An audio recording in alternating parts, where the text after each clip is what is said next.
वो हमारी मरियम बाजी ने तो मजबूरी में उन्होंने बताया ना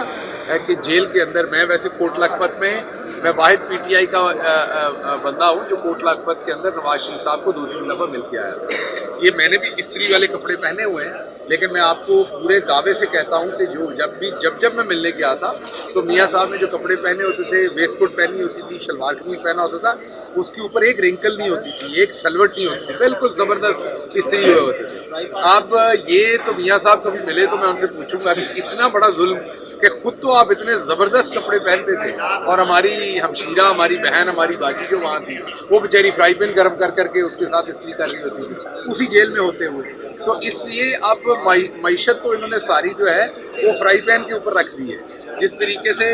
पराठे जो हैं वो इस्त्री पे बन रहे हैं और कपड़े जो हैं वो फ्राई पैन से इस्त्री हो रहे हैं, तो इसी तरीके से मईशत को भी इसी तरीके से ये चला रहे हैं। तो बाजी का गम मुझे समझ है, क्योंकि वही गम जो है वो पूरे पाकिस्तान का, और इनका दिल है कि पूरा पाकिस्तान अब जो है वो इतनी महंगाई हो जाए कि बिजली ना इस्तेमाल कर सकें। अब पूरा पाकिस्तान बाजी से सीखे कि कपड़े इस्त्री कैसे करने, अब फ्राई पैन से सारे इस्त्री करें। तो जो इन्होंने मईशत का हाल किया है वही अब अदालती निज़ाम का करना चाहते हैं। इस पर 7-8 ये लगा दिया, उस पर लगा दिया, इसकी खारिज